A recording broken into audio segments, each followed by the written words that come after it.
Hello friends, नमस्कार। प्रचंड प्रयास के ऑनलाइन ऑफिशियल प्लेटफॉर्म पे मैं शिखा मिश्रा आप सभी का हार्दिक स्वागत करती हूँ, हार्दिक अभिनंदन करती हूँ और उम्मीद है आप सभी अच्छे से होंगे। और प्रचंड प्रयास की टीम हिंदी माध्यम के छात्रों के लिए एक विशेष प्रयास के साथ, एक अनोखे प्रयास के साथ उपस्थित हुई है, क्योंकि हिंदी माध्यम के छात्रों को तरह तरह की कठिनाइयों का सामना करना पड़ता है और उन्हीं कठिनाइयों का निवारण करने के लिए हिंदी माध्यम के छात्रों पर विशेष फोकस करते हुए हम अपनी पूरी टीम के साथ उपस्थित हुए हैं। तो जैसा कि आज मेरा पहला वीडियो है, तो मैं पहले आपको पढ़ाऊंगी जीडीपी एंड जीएनपी। जीडीपी क्या होती है और जीएनपी क्या होती है, इसके बारे में हम थोड़ा सा चर्चा करेंगे कि जीडीपी एक ऐसा शब्द है जिसके बारे में आप समाज में, विश्व में, भारत में हर जगह सुनते रहते होंगे। समाचारों के माध्यम से, टेलीविजन के माध्यम से, रेडियो के माध्यम से आप हमेशा सुनते रहते होंगे कि हमारे भारत की जीडीपी इतने ट्रिलियन डॉलर की हो गई है, हमारे भारत की जीडीपी 7वें नंबर से 5वें नंबर पे आ गई है। इस तरह की बातें आप सुनते रहते हैं तो आपके दिमाग में जरूर ये बातें उठती होंगी कि जीडीपी होती क्या है, ये अर्थव्यवस्था में इतना ज्यादा महत्वपूर्ण क्या होता है कि हम बोलते रहते हैं कि हमारे भारत की जीडीपी इतनी हो जानी चाहिए, या हमारे प्रधानमंत्री जी बोलते रहते हैं कि हम अपने भारत की इकोनॉमी को, हम अपने भारत की अर्थव्यवस्था को, हम अपने भारत की जीडीपी को 5 ट्रिलियन डॉलर की बनाने के लिए प्रयासरत हैं। तो चलिए हम देखते हैं जीडीपी, और उसी के साथ हम एक और विषय पे चर्चा करेंगे, जीएनपी पे, क्योंकि जीएनपी भी जीडीपी के साथ ही जुड़ा हुआ है। तो हम थोड़ा सा चर्चा करेंगे कि क्या होता है जीडीपी और क्या होती है जीएनपी।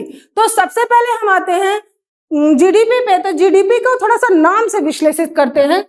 तो जीडीपी को जब हम नाम में देखते हैं तो ग्रॉस डोमेस्टिक प्रोडक्ट, यानी कि डोमेस्टिक मतलब घरेलू और घरेलू मतलब घर।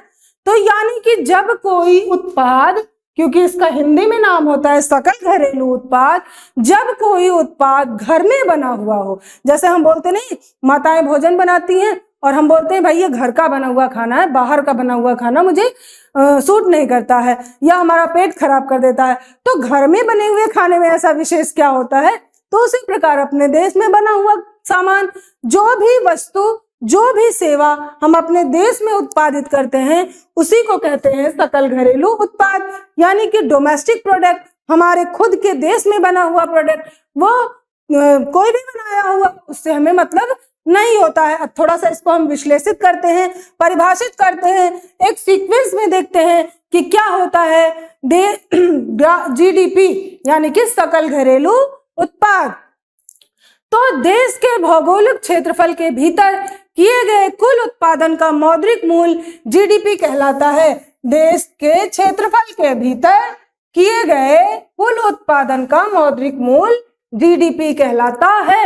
यानी कि देश में, हमारे भारत में, हमारी भारत की भौगोलिक सीमा के अंदर जो भी वस्तु, जो भी सेवा का उत्पादन किया जाएगा, वो हमारी जीडीपी का हिस्सा होगा, वो हमारी जीडीपी, हमारी अर्थव्यवस्था का हिस्सा होगा, वो हमारी इकोनॉमी की ग्रोथ में सहायक होगा, है ना। उत्पादन देश के नागरिक द्वारा किया गया हो या विदेशी द्वारा जीडीपी में शामिल होता है। ये महत्वपूर्ण नहीं है कि उत्पादन किसके द्वारा किया जा रहा है, मतलब अगर घर में खाना बन रहा है तो ये महत्वपूर्ण नहीं कि खाना कौन बना रहा है, मम्मी बना रही है या कोई बाहर से आकर के बना रहा है। बस महत्वपूर्ण ये है कि बना हुआ खाना घर का होना चाहिए, है कि नहीं? आपको समझ में आ रहा होगा, क्योंकि हम ऐसे ऐसे उदाहरण आपको देंगे कि आप सोचने पे मजबूर हो जाएंगे कि इतना सरल टॉपिक, इतना इजी कॉन्सेप्ट, और हम इतना कठिन हमें प्रतीत होता था, हम इसको क्यों नहीं पहले समझ पाए।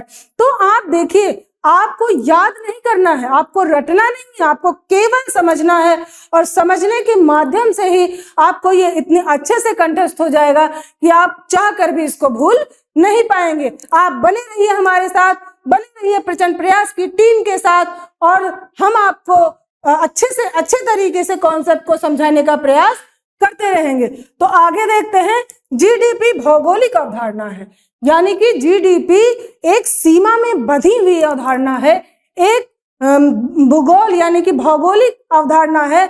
हम देख सकते हैं कि किसी देश के भीतर उत्पादित, यानी उस देश की सीमा में उत्पादित जो भी वस्तु और सेवा होगा, उसी को हम कहेंगे जीडीपी, इसमें यह देखा जाता है कि वस्तुओं का उत्पादन कहाँ हो रहा है। तो सबसे महत्वपूर्ण बिंदु क्या है, कहाँ। सबसे महत्वपूर्ण बिंदु क्या है, कहाँ। यानी कि उत्पादन हमारे देश में हो रहा है, हमारे देश से बाहर हो रहा है। हमें सिर्फ इसी पे ध्यान देना है, वस्तु का उत्पादन कौन कर रहा है, इससे हमें कोई मतलब नहीं होगा, है ना। थोड़ा सा एग्जांपल ले लेते हैं। जैसे मान लीजिए हमारा भारत है, तो हमारे भारत के अंदर बहुत सारे देश के लोग आकर के अपने अपने प्लांट्स लगाते हैं। कोई ऑटोमोबाइल का लगा रहा है, कोई मोबाइल फोन्स का लगा रहा है, कोई किसी चीज का लगा रहा है। तो तरह तरह की चीजें बाहर से आकर के लोग हमारे भारत में इन्वेस्ट करते हैं, लगाते हैं प्लांट।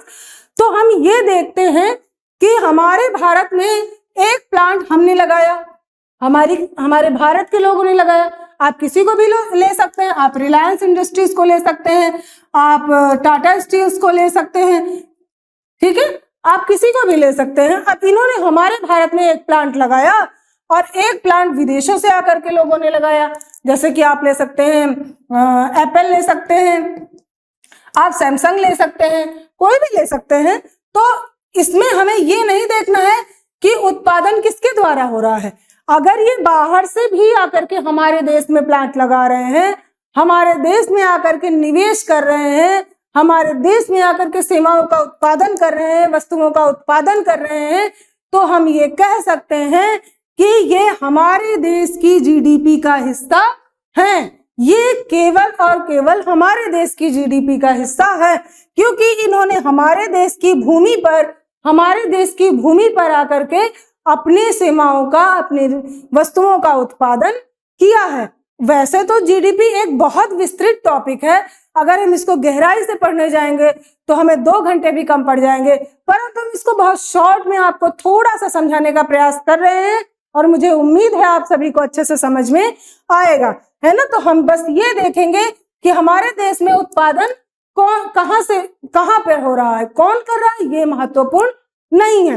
जब जीडीपी का, वैसे तो जीडीपी का, जब हम जीडीपी की बात करते हैं तो इसमें तरह तरह की विधियां हैं कि इसको कैसे कैसे उत्पादित किया जाता है, कि किन किन विधियों से इसका आकलन किया जाता है। तो ये एक बहुत गहरा टॉपिक हो जाएगा। तो हम थोड़ा सा ही बस जानेंगे कि जीडीपी क्या होती है, एकदम सरल शब्दों में। तो देश के भौगोलिक क्षेत्रफल के भीतर किए गए कुल उत्पादन का मौद्रिक मूल्य जीडीपी कहलाता है। अब देखिए, जीडीपी में केवल ऐसा नहीं होता है कि जीडीपी में केवल हम इतनी ही बातों को जानते हैं। आप सोचिए, कोई विदेशी आकर के हमारे देश में सेवाओं का उत्पादन, वस्तुओं का उत्पादन कर रहा है, तो हमारे देश में क्या क्या कुछ नहीं लेके आएगा। उसको किन किन चीजों की जरूरत होगी। सबसे पहले जरूरत होगी उसको एक भूमि की, ठीक है। उसको किसकी जरूरत होगी, भूमि की। उसको लैंड चाहिए होगा, वो कहाँ जाएगा खरीदने, जहां वो प्लांट लगाएगा, जहां वो फैक्ट्री बनाएगा, जहां वो अपनी कंपनी स्थापित करेगा, वहीं पर उसको भूमि लेनी पड़ेगी। तो वो आकर के भारत में भूमि लेगा, ठीक है। उसके बाद उसको जरूरत होगी लेबर की, मजदूर की, तो वो मजदूर भी हमारे यहाँ से लेगा। तो आप सोचिए वो क्या क्या कर रहे हैं, वो भूमि भी हमारे यहाँ ले रहा है, मजदूर भी हमारे यहाँ ले रहा है ना। सामान, उसको जो भी सामान लेना होगा वो सामान भी वो हमारे यहाँ से लेगा, ठीक है। उसके बाद उसको क्योंकि वो जो लागत लगाएगा तो उस पर जो लाभ आएगा वो लाभ भी वो लेगा, है ना। जैसे अब कोई सामान हमने बनाया, अब मान लीजिए इसमें 2 रुपए लगे, इसमें 2 रुपए, या फिर हम और लेते इसमें 5 रुपए लगे, इसमें 5 रुपए लगे, और इसमें भी 5 रुपए लगे, और इसमें भी 5 रुपए लगे। अब टोटल उसकी लागत कितनी आई, 20 रुपीज, ठीक है। 20 रुपीज उसकी लागत आ रही है, तो क्या वो 20 रुपीज में ही सामान को बेचेगा। मान लीजिए किसी साबुन बनाने वाली फैक्ट्री, किसी ने साबुन बनाने की एक फैक्ट्री लगाई, तो उसकी लागत इतनी आई 20 रुपए एक साबुन पे, तो वो 20 रुपए का तो साबुन बेचेगा नहीं, क्योंकि फिर उसको फायदा ही नहीं मिलेगा कोई। और फायदा नहीं मिले, कोई भी बिजनेस, कोई भी व्यवसाय हम फायदे के लिए करते हैं, बिना प्रॉफिट कमाए हम क्यों करेंगे बिजनेस। तो उसमें होता क्या है कि हम इसमें कुछ पैसे कुछ ऐड कर देते हैं और इस पे सरकार टैक्स भी लगा देती है। तो सब कुछ ऐड करने के बाद मान लो हमें ये 25 रुपए में इसमें प्रॉफिट आ रहा है, तो हमने इसको 25 रुपए में बेचा। तो ये होता है, ये जो काउंट होगा वो जीडीपी में 25 रुपए का ही काउंट होगा, है ना। तो हम ये जान सकते हैं कि जब कोई भी हमारे देश की जीडीपी में आके शामिल होता है कोई भी विदेशी, तो केवल अकेले नहीं आता है, वो बहुत सारी चीजें लेके आता है। वो रोजगार लेके आ रहा है, वो हमारे यहाँ लैंड ले रहा है ना, वो हमारे यहाँ प्रॉफिट भी दे रहा है ना। तो जीडीपी जो है, इसीलिए हम बोलते हैं कि लोग आए और हमारे यहाँ इन्वेस्ट करें और हमारे जीडीपी में ग्रोथ हो, है ना। अब हम आगे चलेंगे तो हम ये देखेंगे कि विश्व में कौन सी इकोनॉमी किस नंबर पे है। हम अक्सर चर्चा में सुनते रहते हैं कि भारत की अर्थव्यवस्था इतने जीडीपी, भारत की जीडीपी इतने ट्रिलियन डॉलर की है। हमारे प्रधानमंत्री जी अक्सर कहते रहते हैं कि हम अपनी जीडीपी को 5 ट्रिलियन इकोनॉमी बनाएंगे, 5 ट्रिलियन डॉलर ले जाएंगे, है ना। तो हमें ये जानना भी जरूरी है कि किस देश की जीडीपी विश्व में हर मतलब जो टॉप 10 देश हैं, कम से कम वो तो हमें पता ही होने चाहिए। तो सबसे पहले हम जब देखेंगे तो नंबर 1 पे आता है अमेरिका। अमेरिका की जीडीपी है 27.9 ट्रिलियन डॉलर। 27.9 ट्रिलियन डॉलर बहुत बड़ी डिजिट होती है। तो आप सोचिए अमेरिका की जीडीपी कितनी है, 27.9 ट्रिलियन डॉलर। और जब दूसरे नंबर पे आते हैं तो दूसरे नंबर पे आता है चाइना, 18.5 ट्रिलियन डॉलर। आप सोचिए कि फर्स्ट और सेकंड में कितना लंबा डिफरेंस है, 27.5 trillion dollar, 27.9 trillion dollar and 18.5 trillion dollar. तो ये बड़ा डिफरेंस है दोनों के बीच में। और जब तीसरे नंबर पे आते हैं तो जर्मनी की जीडीपी 4.73 ट्रिलियन डॉलर की है। तो ये सोचिए यहाँ तो और भी बड़ा डिफरेंस है। तो हम जब देखेंगे 1, 2, 3 में, तो यहाँ तीनों में बहुत ही ज्यादा डिफरेंस देखने को मिलेगा। तीनों की इकोनॉमी में, तीनों की अर्थव्यवस्था में, तीनों के स्ट्रक्चर में बहुत तगड़ा डिफरेंस देखने को मिलेगा। तो जो अमेरिका है वो 27.9 ट्रिलियन डॉलर, चाइना है 18.5 ट्रिलियन डॉलर और जर्मनी है 4.73 ट्रिलियन डॉलर। और जब हम बात 4th नंबर की करते हैं तो 4th नंबर पे आता है जापान, और जापान है 4.29 ट्रिलियन डॉलर। बहुत ज्यादा डिफरेंस नहीं है, इसीलिए क्योंकि यहाँ इतने देशों के बीच, इसके बाद वाले देशों के बीच बहुत ज्यादा डिफरेंस नहीं होता है, इसीलिए देश थोड़े थोड़े समय पे ऊपर नीचे होते रहते हैं। परंतु अभी तक जापान 4th नंबर पर बना हुआ है। तो हम देख रहे हैं कि जापान 4.29 ट्रिलियन डॉलर की अर्थव्यवस्था है। और फिर आते हैं हमारे प्यारे भारत पे, सबसे इंपॉर्टेंट हमारा प्यारा भारत, 4.11 ट्रिलियन डॉलर की इकोनॉमी हम बन चुके हैं और 5 ट्रिलियन के डॉलर के बिल्कुल नजदीक पहुंच गए हैं। तो जो भारत है वो जर्मनी से बहुत ज्यादा पीछे नहीं, जापान से बहुत ज्यादा पीछे नहीं है। तो ऐसा कहा जा सकता है कि भविष्य में हम 4th नंबर पे भी आ सकते हैं, है ना। तो उसके बाद हम आते हैं ब्रिटेन की इकोनॉमी हमसे पीछे है, 3.59 ट्रिलियन डॉलर। आप सोचिए जिन्होंने हमें 200 वर्षों तक गुलाम बना के रखा, 200 वर्ष बहुत ज्यादा होते हैं, 200 वर्षों तक गुलाम बना के रखा, हमें लूटने में कोई भी कसर नहीं छोड़ी, हमको इतनी गरीबी के हालात में छोड़ कर गए, वो आज हमारी इकोनॉमी से पीछे हैं। और शायद इसीलिए जब हमारा भारत 5वें नंबर पे आया था तो पूरे देश में खुशी की लहर थी कि हमने ब्रिटेन को पीछे छोड़ा है ना। फिर आते हैं 7वें नंबर पे आता है फ्रांस, और फिर आता है कनाडा, इसके बाद और बहुत सारे कंट्रीज हैं। और अगर इसको हम पाई चार्ट में प्रदर्शित करते हैं, क्योंकि मैथ्स में पाई चार्ट बहुत इजी माना जाता है किसी भी चीज को प्रदर्शित करने के लिए, तो अगर हम पाई चार्ट में जाते हैं जीडीपी को देखने, तो देखिए जो अमेरिका है वो 27.9 ट्रिलियन डॉलर की अर्थव्यवस्था है। और उसके बाद आता है चाइना, फिर जर्मनी, फिर इंडिया, फिर फ्रांस और फिर कनाडा, फिर अदर बहुत सारे हैं, है ना। अब थोड़ा सा हम और आगे चलते हैं। अब हम देखते हैं भारत की जीडीपी वृद्धि दर क्या है। हम क्योंकि एक मतलब ये भी जानना बहुत जरूरी होता है कि हम किस किस स्तर से आगे बढ़ते हुए जा रहे हैं, हम कहाँ से आगे बढ़ते हुए आए हैं। तो जब हम 2012-13 की बात करेंगे तो 2012-13 में हमारी जो जीडीपी वृद्धि दर थी वो 5.5 थी। जीडीपी वृद्धि दर की बात हो रही है, मतलब ये नहीं कि हम इतने ट्रिलियन डॉलर की इकोनॉमी है, जीडीपी वृद्धि कितनी हो रही है हर साल वो बताया जा रहा है ना। कोई चीज जैसे हम बोलते हैं ना कि हमने आज 100 रुपए कमाए, अगले महीने में हमने 200 रुपए कमाए, तो हमारी वृद्धि कितनी हुई, 100 रुपए की वृद्धि हुई ना। वही चीज हम समझने का प्रयास करेंगे कि हमारे भारत की जीडीपी वृद्धि दर क्या रही है। तो 2012-13 में 5.5 थी, इसके बाद 2013-14 में 6.4, मतलब हम बढ़ रहे हैं, अच्छी बात है। 2014-15 में 7.4, उसके बाद आता है 2015-16 में 8.0 यानी कि 8%, उसके बाद आता है 2016-17 में 8.3, बहुत अच्छी ग्रोथ रही है अभी तक हमारी, लगभग 2012 से 2016-17 तक तो हमारी बहुत अच्छी ग्रोथ रही है। इसके बाद जब हम आते हैं 2017-18 में, तब हमको थोड़ी सी निराशा हाथ लगती है, क्योंकि हमारी जीडीपी की जो ग्रोथ रेट थी वो डाउन हो गई थी, 6.8 पे आ गए थे हम। ये थोड़ा सा हमारे लिए सही नहीं था। उसके बाद 2018-19 में आते हैं तो थोड़ा सा और डाउन होते हैं, 6.5 पे आ जाते हैं, और 2019-20 में हम 3.9 पे आ जाते हैं और नेगेटिव में चले जाते हैं। 2020-21 में शायद ये कोविड का दौर था, शायद क्या पक्का ही ये कोविड का दौर था, जब हमारी जीडीपी ग्रोथ रेट नेगेटिव में चली गई थी। और अक्सर परीक्षाओं में यहाँ से प्रश्न उठाए जाते हैं कि वो वर्ष बताइए जब हमारी जीडीपी की ग्रोथ रेट नेगेटिव में चली गई थी। तो ये हो जाएगा 2020-21। इसके बाद 2021-22 में हम 9.1 थी हमारी जीडीपी ग्रोथ रेट। ये तो बहुत ही अच्छा और बहुत ही प्रशंसा का विषय था, क्योंकि जहां हम नेगेटिव में थे उसके बाद हमने एकदम से छलांग मारी, और उसके बाद हम पूरी जितनी भी अभी तक हमारी जीडीपी की ग्रोथ रेट थी उसमें हम सबसे नंबर 1 पे आ गए थे। 9.1 हमारी जीडीपी ग्रोथ रेट थी, और 2022-23 में 7.2 है।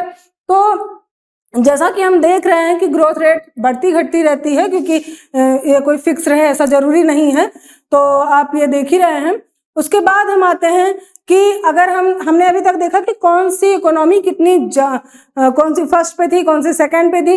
अब हम देखेंगे कि किस इकोनॉमी की ग्रोथ रेट कितने स्थान पर है, मतलब कौन सी इकोनॉमी ग्रोथ कितना ज्यादा कर रही है, कितना ज्यादा बढ़ रही है। मतलब अगर 27.9 ट्रिलियन डॉलर की अर्थव्यवस्था है यूएसए की, तो उसकी ग्रोथ रेट कितनी है, मतलब वो कितनी ग्रोथ कर रहा है। तब हम देखेंगे कि नंबर 1 पर यूएसए बना हुआ है ग्रोथ रेट के भी मामले में, 2.1% इसकी ग्रोथ रेट है। लेकिन नंबर 2 पे आते हैं तो जापान आ जाता है, जापान 1% की ग्रोथ रेट इसकी भी है। और नंबर 3 पे आते हैं तो कनाडा आ जाता है, कनाडा की ग्रोथ रेट 0.9% है। और यूके आ जाता है, नंबर 4 पे यूके आ जाता है, 0.7% इसकी ग्रोथ रेट है। फिर आते हैं इटली पर, और इटली की ग्रोथ रेट है 0.7%, इसकी भी 0.7% ही है। यूके और इटली की दोनों की 0.7% ग्रोथ रेट है। फ्रांस की है 0.6%, और फिर आता है जर्मनी, यूरोजोन, तो फिर बहुत सारे कंट्रीज हैं, तो उस पर विशेष ध्यान देने की जरूरत नहीं होती है। 4-5 देशों को ही जानना जरूरी होता है, मेनली 5 कंट्रीज बहुत ज्यादा से ज्यादा, वरना 3 में भी काम चल जाता है। परंतु अगर आपको कहीं लिखना हो तो आप थोड़ा सा ज्यादा इस फिगर को भी ध्यान दे सकते हैं, इस फिगर को भी ध्यान दे सकते हैं। और जो मैंने पहले दिखाया था फिगर, जैसा कि एक बार मैं और दिखा देती हूँ, इस फिगर को भी आप ध्यान से देख सकते हैं, इसको बना सकते हैं कहीं पर। इससे आपके आंसर्स की जो प्रामाणिकता होती है वो और ज्यादा बढ़ जाती है। तो इसीलिए हमने आपको इन फिगर्स के माध्यम से दिखाया। जब हमको कोई भी चीज ज्यादा शब्दों को कम में कहना होता है तो हम चित्रों का सहारा लेते हैं, चित्रों के माध्यम से कहते हैं, तो हमें ज्यादा कहने की जरूरत नहीं पड़ती है, वो हम ऑलरेडी ज्यादा दिख जाती है ना। तो हम इसलिए जो है हम फिगर्स को और पाई चार्ट्स को, फ्लो चार्ट्स को ज्यादा प्रमोट करते हैं, ज्यादा महत्व देते हैं कि हमको ज्यादा चीजों को कम शब्दों में, कम स्थान पे कहने में आसानी होती है। अब हम आते हैं, जैसा कि हम जीडीपी पढ़ रहे थे, तो जीडीपी का एक फॉर्मूला जो कि आपको बहुत महत्वपूर्ण, बहुत ही इंपॉर्टेंट, मैं आपको बताती हूँ जीडीपी का फॉर्मूला। इसको अगर आप अच्छे से पढ़ लेंगे तो मुझे कोई डाउट नहीं है कि आपको कभी भूलेगा ही नहीं कि जीडीपी होता क्या है। आप सोचिए अभी तक हमने क्या पढ़ा कि नागरिक जो भी उत्पादन एक देश के भीतर कर रहे हैं उसको ही जीडीपी कहते हैं, है ना। वो जो भी सेवाओं और वस्तुओं का उत्पादन कर रहे हैं, इसी को मैंने थोड़ा सा फिगर के माध्यम से, थोड़ा सा पाई चार्ट के माध्यम से लिख दिया है। तो आप देखिए ये हमारा भारत है, क्योंकि मुझे मतलब एक देश का एक भौगोलिक सीमा होना जरूरी है इसमें, तो हमने अपने भारत को लिया है, ये भारत है, ठीक है। और भारत की भौगोलिक सीमा के भीतर जो भी नागरिक और प्लस विदेशी कोई भी वस्तुओं और सेवाओं का उत्पादन करते हैं, किन्हीं भी वस्तु और सेवा, मतलब आप छोटी सी माचिस नहीं बना रहे तो भी आप जीडीपी में हिस्सेदार हैं, आप जीडीपी में भाग ले रहे हैं, आप जीडीपी में योगदान दे रहे हैं। तो आप ये नहीं सोच सकते हैं अरे मैं तो माचिस बना रहा हूँ या तो मैं तो कुछ हाथ से सामान बना के बेच रहा हूँ, उसका कोई मतलब नहीं। ऐसा नहीं कि जो बड़ी बड़ी फैक्ट्रियां लगाया है वही केवल जीडीपी में योगदान दे रहा है। आप छोटा सा भी काम कर रहे हैं तो आप जीडीपी में योगदान दे रहे हैं, आप सेवा भी कर रहे हैं कोई तो भी आप जीडीपी में योगदान दे रहे हैं। बस होना ये चाहिए कि आपको प्रॉफिट होना चाहिए, आपको धन कमाने की आवश्यकता होनी चाहिए, बस। तो नागरिक प्लस विदेशी कोई भी उत्पादन करते हैं उसका जो मौद्रिक मूल्य होता है उसी को क्या बोलते हैं, जीडीपी। सिंपल सा फॉर्मूला है, आप इसको थोड़ा सा समझ लीजिए। नागरिक प्लस विदेशी किन्हीं भी वस्तुओं और सेवाओं का उत्पादन करते हैं, उसका जो मौद्रिक मूल्य होता है उसको क्या बोलते हैं, जीडीपी बोलते हैं। बस छोटा सा इसमें डिफरेंस था, आप इतना ही बात आप समझ लेंगे तो आपको जीडीपी कभी भूल ही नहीं सकता है। और प्रचंड प्रयास की टीम का यही उद्देश्य है कि हम आपको जो भी चीज पढ़ाएं वो वही की वही आपको याद हो जाए, आपको दोबारा उसको किताब उठा के देखने की भी आवश्यकता न पड़े। अब हम आगे बढ़ते हैं, तो हम एक और टॉपिक हमारे साथ है, ग्रॉस नेशनल प्रोडक्ट यानी कि जीएनपी, सकल राष्ट्रीय उत्पाद। हम इस शब्द का जब विश्लेषण करेंगे, इस शब्द का जब हम विश्लेषण करेंगे, इस शब्द को जब हम जानेंगे तो हम एक शब्द को पकड़ते हैं नेशनल, क्योंकि जीडीपी में क्या था, जीडीपी में क्या था, डोमेस्टिक, ठीक है। जीडीपी में क्या था, डोमेस्टिक, डोमेस्टिक मतलब घरेलू। और जीएनपी में क्या है, नेशनल, नेशनल मतलब राष्ट्रीय, वो राष्ट्र का होना चाहिए, वो उत्पादन कहीं भी कर रहा हो। अब हम आपको बता देते हैं एकदम महत्वपूर्ण, एकदम इंपॉर्टेंट पॉइंट बता देते हैं जो आप कभी नहीं भूलेंगे कि जीडीपी और जीएनपी में डिफरेंस क्या होता है। तो जीडीपी और जीएनपी में केवल कहां और कौन का डिफरेंस होता है, कहां और कौन का अंतर होता है, बस आप इन्हीं बातों को ध्यान से समझ लीजिए, आपको कभी नहीं भूलेगा कि जीडीपी क्या होता है और जीएनपी क्या होता है ना। तो ग्रॉस नेशनल प्रोडक्ट यानी कि सकल राष्ट्रीय उत्पाद, कोई भी अपने राष्ट्र का नागरिक, अपने भारत का नागरिक किसी भी जगह पर, विश्व भर में किसी भी जगह पर, किसी भी देश में किसी की भूमि पर उत्पादन करेगा, चाहे वस्तुओं का या सेवाओं का, तो उसका जो भी मौद्रिक मूल्य होगा वो हमारे नेशनल प्रोडक्ट का, ग्रॉस नेशनल प्रोडक्ट का, सकल राष्ट्रीय उत्पाद का हिस्सा होगा। बस इतनी सी बात आपको समझनी है। तो हम इसको थोड़ा सा देख लेते हैं। जीएनपी में नागरिकों द्वारा किए गए सभी उत्पादों को शामिल किया जाता है, चाहे वो देश में किए गए हों या देश से बाहर। मतलब हमें यहाँ ये भौगोलिक सीमा से बंधी हुई अवधारणा नहीं है, ये नागरिक केंद्रित अवधारणा है, इसको हम भौगोलिक सीमा में नहीं बांट सकते हैं। जीडीपी में यही बात थी कि जीडीपी में वो एक भौगोलिक सीमा की अवधारणा थी, उसको हमें एक भौगोलिक, एक विशेष स्थान पर ही उत्पादन करना था, एक विशेष देश में उत्पादन करना था, उस सीमा से बंध के उत्पादन करना था। परंतु यहाँ पर ऐसा नहीं है, यहाँ पे आपको बस ये देखना है कि आप किस देश के हो, आप किस देश की नागरिकता रखते हो, आपका जो वस्तु और सेवाओं का उत्पादन होगा वो उसी देश की जीएनपी का हिस्सा होगा। इसमें बहुत ज्यादा समझने की आवश्यकता नहीं, बस इतना ही समझिए कि हमारे देश का नागरिक पूरे भारत में या फिर भारत से बाहर विश्व भर में कहीं भी वस्तुओं और सेवाओं का उत्पादन करेगा तो उसको हम अपने ग्रॉस नेशनल प्रोडक्ट का हिस्सा मानेंगे, ठीक है। तो इसमें इस बात पर बल दिया जाता है कि उत्पादन कौन कर रहा है। मैंने बोला ना, इसमें जीडीपी में और जीएनपी में केवल कहां और कौन का डिफरेंस होता है, कहां और कौन का अंतर होता है। तो आप इसी बात को ध्यान में रखिएगा, जब बात आती कहां उत्पादन हो रहा है तब हम बोलेंगे कि जीडीपी है ये। जब बात आती कौन उत्पादन कर रहा है तब बोलेंगे जीएनपी है ये। ठीक है, तो आपने देखा ही होगा कि बहुत सारे भारत के नागरिक जो है तमाम देशों में फैले हुए हैं और वहां से वो वस्तुओं और सेवाओं का उत्पादन करते हैं और वहां से जो भी हमारे पास वो धन या फिर विदेशी मुद्रा भेजते हैं वो हमारी जीडीपी का, हमारे जीएनपी का हिस्सा मानी जाती है। ठीक है, जीडीपी का हिस्सा नहीं होती है, वो केवल जीएनपी का हिस्सा होती है। तो हम आगे चलते हैं। इसमें भी एक फॉर्मूला आप समझ सकते हैं, एक फॉर्मूले के माध्यम से इसको, कि विदेशों में भारत के नागरिक, देखिए हमने विश्व मैप लगाया है तो आप समझ सकते हैं कि ये किसी सीमा में बंधी हुई अवधारणा नहीं है, इसको किसी सीमा विशेष पर फोकस नहीं करना है। हम अमेरिका में करें उत्पादन, ये दक्षिण अमेरिका है, ये उत्तर अमेरिका है, और ये है यूरोप, एशिया, अफ्रीका, ऑस्ट्रेलिया, तो हम कहीं भी उत्पादन कर रहे हो हमारे देश का नागरिक होना चाहिए। देखिए भारतीय मूल का ना हो, भारतीय मूल एक अलग शब्द है।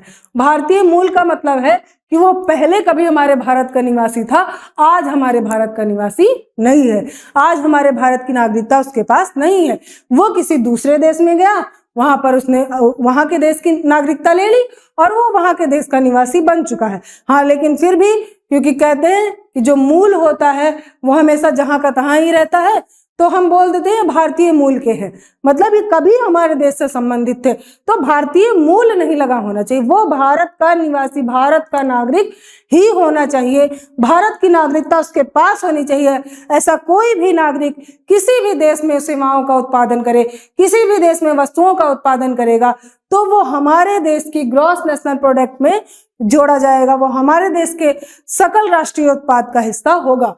तो हम कह सकते हैं विदेशों में भारत का नागरिक, विदेशों में भारत के नागरिक और देश में भारत के नागरिक किन्हीं भी वस्तुओं और सेवाओं का उत्पादन करते हैं तो उसका जो भी मौद्रिक मूल होगा उसको जीएनपी कहेंगे। इसको एक और तरीके से भी कहा जा सकता है कि जैसे हम इसको कह सकते हैं कि जो हमारी जीडीपी है, जो हमारी जीडीपी है, इसमें हम बाहर विदेशों में जो भारतीय नागरिक जो है वस्तुओं और सेवाओं का उत्पादन करें उनको जोड़ लेते हैं और हमारे देश में जो नागरिक, विदेशों के नागरिक जो हमारे देश में वस्तुओं और सेवाओं का उत्पादन करें उनको घटा देते हैं, तब भी हमारी जीएनपी निकल जाएगी। तो हम किसी भी तरीके से निकाल सकते हैं, परंतु ये तरीका थोड़ा सा मुझे आसान लगा क्योंकि आप सभी को समझने में आसान लगेगा। इसमें कुछ मैंने अलग नहीं लिखा, ना कुछ जोड़ा है ना कुछ घटाया है, बस सिंपल सा है कि विदेशों में भारत के नागरिक और देश में भारत के नागरिक उत्पादन, जो भी उत्पादन करें उसका जो भी मौद्रिक मूल्य आएगा उसको जीएनपी कहेंगे। बहुत छोटा सा, बहुत आसान सा टॉपिक था और मुझे उम्मीद है आप सभी को अच्छे से समझ में आया होगा। इसमें कुछ डिफिकल्ट लग रहा हो आप बिल्कुल बता सकते हैं, बार बार पूछ सकते हैं, कमेंट करते रहिए। और मेरी आपसे यही प्रार्थना है कि आप लोग जो है हमारे चैनल को लाइक करिए न करिए पर शेयर जरूर करिएगा, ताकि जो लोग शिक्षा से या हिंदी माध्यम के छात्र जो समस्याओं से ग्रस्त हैं उनके निवारण के लिए हम जो उपस्थित हुए वो हमारा प्रयास सार्थक हो सके, है ना। तो अब हम चलते हैं, थोड़ा सा डिफरेंस देखते हैं कि जीडीपी और जीएनपी में डिफरेंस क्या है, क्योंकि ये दोनों शब्द ऐसे आपस में जुड़े हुए प्रतीत होते हैं, आपस में मिलते जुलते प्रतीत होते हैं, तो थोड़ा सा समझने में हमें कठिनाई आती है कि जीडीपी और जीएनपी में क्या अंतर हो सकता है। तो हम देखते हैं जीडीपी में घरेलू उत्पादन सम्मिलित होता है अतः इससे रोजगार बढ़ता है। देखिए जब कोई भी बाहर की कंट्री या हमारी देश का कोई भी नागरिक अगर कोई नया निवेश कर रहा है, क्योंकि जीडीपी में निवेश करना होता है, कोई फैक्ट्री लगाएंगे, सेवाएं हम उत्पादित करेंगे, है ना। तो मान लीजिए हमने कोई फैक्ट्री लगाई भारत में, तो यहाँ पे सबसे पहले हम भूमि खरीदेंगे, ठीक, भूमि खरीदेंगे, चाहे वो सरकारी भूमि खरीद रहे हैं या फिर जो है किसकी निजी भूमि खरीद रहे हैं, तो कुल मिला के हमको इसका मूल्य तो चुकाना ही पड़ेगा। तो उसके बाद मान लीजिए हमने इस पे भूमि खरीद लिया, अब क्योंकि हम बिना बिल्डिंग तैयार किए तो हम कोई काम कर नहीं सकते हैं, हमें बिल्डिंग तो हमें तैयारी करनी पड़ेगी। कोई भी फैक्ट्री लगा रहे हैं, कोई भी कंपनी स्थापित कर रहे हैं, तो हम फैक्ट्री खड़ी करने के लिए हमें दीवारें, छतें, मतलब एक बिल्डिंग तो खड़ी करनी पड़ेगी। और जब बिल्डिंग खड़ी करेंगे तो उसमें बहुत सारे रॉ मटेरियल्स लगेंगे। जो रॉ मटेरियल्स होंगे वो अगर मान लो कोई विदेशी लगा रहा होगा तो वो अपने देश में तो लेने जाएगा नहीं, वो तो भारत में ही उसको खरीदना पड़ेगा। तो हमारे देश के बहुत सारे व्यवसायियों का व्यवसाय चल पड़ेगा, है ना। किसी के यहाँ से वो ईंटें ले रहा है, किसी के यहाँ से सीमेंट ले रहा है, मोरंग ले रहा है, लोहा ले रहा है, और जो भी चीजें वस्तुएं ले रहा है, जो भी उनको आवश्यकता है, लाइटिंग व्यवस्था उसको करनी है, उसके लिए वो सारी वस्तुओं का क्रय करेगा, और उसको पानी की सुविधा करनी होगी। ऐसी जो भी सुविधाएं उसको लेनी होगी वो हमारे देश से ही उसको लेनी पड़ेंगी, चाहे वो हमारे देश का नागरिक हो या बाहर का नागरिक हो, परंतु उसको कोई भी वस्तु लेने के लिए उसको हमारे देश में ही क्रय करना पड़ेगा। उसके बाद इसमें मजदूर लगेंगे, है ना, मजदूर तो लगेंगे ही लगेंगे। जो मजदूर लगेंगे वो हमारे देश से ही लेगा। अब मजदूर कई तरह के होते हैं, शिक्षित मजदूर भी होते हैं, भाई जो भी काम कर रहा है वो एक प्रकार का लेबर ही है। तो अगर मान लीजिए यहाँ पे इनको मैनेजर की जरूरत है तो वो अपने देश से जाएंगे नहीं लाने, वो हमारे देश में ही पहले हायर करने का प्रयास करेंगे। अगर नहीं मिलता तो बात अलग है। तो मतलब उनको किसी भी तरह के लेबर की आवश्यकता होगी तो हमारे देश में रोजगार उत्पन्न करेंगे, लोग वहाँ पे जो है अपनी अपनी सेवाएं देंगे, बहुत सारे लोगों को वहाँ पे रोजगार मिलेगा, है ना। उसके बाद इनको जो प्रॉफिट होगा वो भी हमारे देश में शामिल होगा। तो इसलिए हम कह सकते हैं कि जीडीपी में घरेलू उत्पादन सम्मिलित होता है, इसलिए यहाँ पर रोजगार बढ़ता है। तो रोजगार बढ़ाने के लिए ही हम अपना जीडीपी बढ़ाने का प्रयास करते हैं, ताकि हमारे प्रधानमंत्री जी जो बार बार बोलते रहते हैं कि हम जीडीपी को बढ़ाएंगे, क्यों बढ़ाएंगे भाई, क्या आवश्यकता है हमारे जीडीपी को बढ़ाने की। तो जीडीपी को बढ़ाने से, क्योंकि तरह तरह के निवेश आकर्षित होते हैं, तरह तरह के निवेश जब हमारे देश में होंगे तो व्यवसायियों का व्यवसाय भी आगे बढ़ेगा, लोग उनसे सामान खरीदेंगे और प्लस रॉ मटेरियल्स खरीदेंगे, और प्लस रोजगार देने की जरूरत पड़ेगी, उनको लेबर की जरूरत पड़ेगी, तो वो रोजगार भी उत्पन्न होंगे, है ना। तो इसीलिए जो जीडीपी होता है वो रोजगार बढ़ाने का माध्यम होता है, इसीलिए हम अपनी जीडीपी को बढ़ाने के लिए ज्यादातर प्रयासरत रहते हैं। इसके बाद होता है, इससे केंद्र का टैक्स रेवेन्यू बढ़ता है, क्योंकि आप कोई भी सामान बनाओगे तो उस पर केंद्र टैक्स तो लगाएगी ही लगाएगी, भाई टैक्स तो लगाएगी। कोई भी सामान हम खरीदते हैं तो उसमें टैक्स इंक्लूडेड होता है। उसके बाद अगर हम प्रॉफिट ले रहे हैं उस पर भी सरकार टैक्स लगाती है। तो जो टैक्स होता है वो सरकार का एक बहुत बड़ा मतलब कर का जो धन मतलब इकट्ठा करने का बहुत बड़ा स्रोत होता है। तो हम कह सकते हैं कि इनका जो टैक्स रेवेन्यू बढ़ेगा तो इससे सरकार को फायदा होगा। सरकार को फायदा होगा तो सरकार तरह तरह की अवसंरचनाएं देश में विकसित करेगी, सड़कें बनवाएगी, पुल बनवाएगी, नहरें निकालेंगी, कृषि की व्यवस्था अच्छी करेगी, नई नई टेक्नोलॉजीज को खरीदेगी बाहर के कंट्रीज से, जिससे हमारे देश को फायदा होगा। तो सरकार का टैक्स रेवेन्यू बढ़ने का बहुत फायदा होता है, इसीलिए सरकार अपने टैक्स रेवेन्यू को बढ़ाने का प्रयास करती रहती है। उसके बाद महंगाई पर नियंत्रण कैसे होगा। आप सोच रहे होंगे कि जीडीपी बढ़ गई तो उसमें महंगाई से क्या लेना देना है। भाई क्यों नहीं लेना देना है, जीडीपी बढ़ेगी, रोजगार उत्पन्न होंगे, लोगों के पास पैसे आएंगे, लोग ज्यादा से ज्यादा वस्तुएं खरीदेंगे, डिमांड भी बढ़ेगी, सप्लाई भी बढ़ेगी। जब सब कुछ बैलेंस रहेगा तो महंगाई भी बैलेंस रहेगी। वैसे तो महंगाई अपने आप में बहुत लंबा टॉपिक है, परंतु हम इसमें ज्यादा नहीं जाएंगे क्योंकि अभी तो हम केवल जीडीपी के बारे में पढ़ रहे हैं। तो इसमें क्या होता है कि महंगाई को भी ये नियंत्रित करता है, एक ये भी बहुत बड़ा फायदा है इसका। और जीडीपी में उत्पादन बढ़ता है, अतः निर्यात भी बढ़ता है और इससे विदेशी मुद्रा की प्राप्ति होती है। निर्यात तो आप जानते ही हैं ना कि निर्यात क्या होता है, नहीं जानते तो कोई बात नहीं, मैं बता देती हूँ आपको। निर्यात वो होता है जब हम किसी भी सामान का, किसी भी वस्तु का उत्पादन अपनी आवश्यकता से ज्यादा कर लेते हैं, तब हम उन वस्तुओं को किन्हीं अलग अलग देशों को बेच देते हैं, तो वो कहलाता है निर्यात। यानी कि हमारे वस्तु हमारे लिए उपलब्ध हो गई, हमारी आवश्यकता पूरी हो गई, हमारे भारत की आवश्यकता पूरी हो गई, तब हमें लगता है कि हम ज्यादा सामान रख के करेंगे क्या, चलो इसको हम बेच देते हैं, उससे हमें थोड़ा फायदा भी हो जाएगा। तो जब हमारा उत्पादन बढ़ जाएगा तो हम अपने आवश्यकता से अधिक उत्पादन करेंगे। जब हम आवश्यकता से अधिक उत्पादन करेंगे तब हम उन वस्तुओं को बाहर के देशों को भी उपलब्ध कराएंगे, बहुत, चाहे अफ्रीका है या फिर जो है अमेरिका है, चाइना है, बहुत जगहों पे हमारा निर्यात होता रहता है ना। तो सोचिए एक टाइम ऐसा था कि जब हमारे पास खुद के खाने के लिए गेहूं नहीं थे, परंतु अभी हम इतना ज्यादा उत्पादन कर रहे हैं कोविड के टाइम पे, या फिर किसी भी महामारी या फिर किसी भी देश की खराब परिस्थिति में हम उनको अनाज उपलब्ध कराते हैं। अभी अफगानिस्तान में हिंसा भड़क गई और हमने उनको अनाज उपलब्ध कराया, है ना। तो हम कह सकते हैं कि जब उत्पादन बढ़ता है तो उससे निर्यात भी बढ़ेगा और उससे हमारे विदेशी मुद्रा की जो है हमें प्राप्ति होगी। ठीक है, और जब हम जीएनपी में आएंगे तो क्योंकि जीएनपी में जो एनआरआईज का नाम आपने बार बार सुना होगा, तो जो गैर निवासी भारतीय होते हैं इनके द्वारा भेजे गए विदेशी मुद्रा को शामिल किया जाता है। कोई भी भारतीय जो हमारे देश से बाहर रह रहे होते हैं, कभी कभी मजबूरी बस या फिर कभी कभी उनको ज्यादा अच्छे ऑफर्स आते हैं और वो बाहर जाकर के काम करते हैं, लेकिन परंतु उनका परिवार अगर वो यहाँ पे रह रहा होता है तो वो वहां से विदेशी मुद्रा भेजते हैं। वो विदेशी मुद्रा क्योंकि हमारे देश में नहीं चलती है तो हम क्या करते हैं, उस विदेशी मुद्रा को आरबीआई में जमा कराकर, और हम किसी भी बैंक में, सारी बैंकों में सुविधाएं होती हैं, सरकारी बैंकों में हम अपनी मनी ले लेते हैं। तो लेकिन आरबीआई के पास एक बड़ा हिस्सा विदेशी मुद्रा का आ जाता है ना। इससे विदेशी कंपनियों का अधिग्रहण करने में भी सहूलियत होती है और विदेश में निवेश के अवसर में जीएनपी सहायक होती है। यानी कि जब हमें विदेशों में निवेश करना होता है, हम विदेश में निवेश करते हैं तो वो हमारे जीएनपी में सहायक होता है। अब मुझे उम्मीद है आप सभी को जीडीपी और जीएनपी में डिफरेंस समझ में आया होगा।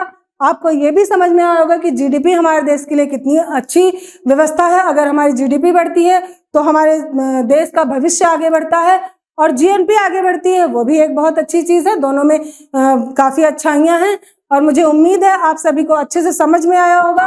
और हमारा प्रयास अगर आपको सार्थक लग रहा हो, हमारा प्रयास आपको मेहनत से भरा हुआ लग रहा हो, तो आप प्लीज इसको, हमारे चैनल को लाइक करिए, शेयर करिए और सब्सक्राइब करिए न करिए पर शेयर जरूर करिए, ताकि बच्चों को जिनको जरूरत हो हमारे चैनल की, जिनको जरूरत हो हिंदी माध्यम के छात्राओं को हमारे शिक्षा की, वो हमारे शिक्षा का लाभ उठा सकें। आप सभी से यही उम्मीद है, आप सभी से सहयोग की उम्मीद करते हैं। प्रचंड प्रयास की पूरी टीम आप सभी के लिए ही उपस्थित हुई है, तो आप सभी अपना सहयोग बनाए रखिए। जय हिंदी, जय हिंदुस्तान।